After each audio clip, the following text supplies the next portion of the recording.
کچھ بکریاں گھاس چرتی پھر رہی تھیں۔ وہ بہت خوش تھیں۔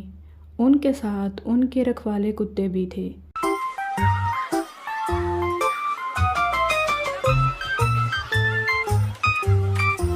گھاس کھانے کے بعد بکریاں ٹہلنے لگیں۔ ٹہلتے ٹہلتے اچانک ایک بکری دوسری بکریوں سے جدا ہو گئی۔ بکری بہت پریشان ہو گئی۔ قریب ہی کچھ بھیڑیے جو بکریوں کی طاق میں تھے، انہوں نے جب بکری کو اکیلا پایا تو انہوں نے اسے گھیر لیا۔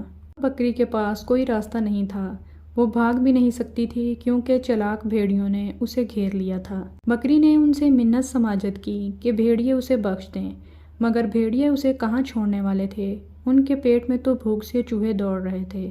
جب بکری کی خوشامد بیکار چلی گئی تو بکری نے کہا، تم بہت بھوکے ہو اور میرا دل چاہ رہا ہے کہ میں تمہارے کام آؤں اور اپنی جان دے کر تمہاری بھوک مٹاؤں، مگر کیا اچھا ہو کہ تم اپنی کامیابی کا جشن مناؤ تاکہ تمہیں میرے گوشت میں اور بھی مزہ آ جائے۔ بکری نے یہ بات اتنے نرم لہجے میں کی کہ بھیڑیے اس پر راضی ہو گئے۔ بکری نے کہا، تم بانسری بجاؤ، میں تمہیں ناچ کر دکھاؤں گی، اس کے بعد تم مجھے مار ڈالنا۔ بھیڑیے راضی ہو گئے، انہوں نے بانسری بجانا شروع کر دی۔ بکری ناچنے لگی۔ یہ شور ہوا تو قریب ہی بکریوں کے رکھوالے کتے ہوشیار ہو گئے۔ رکھوالے کتے اس طرف بھاگے جہاں سے شور آ رہا تھا اور وہ دوڑ کر آ گئے۔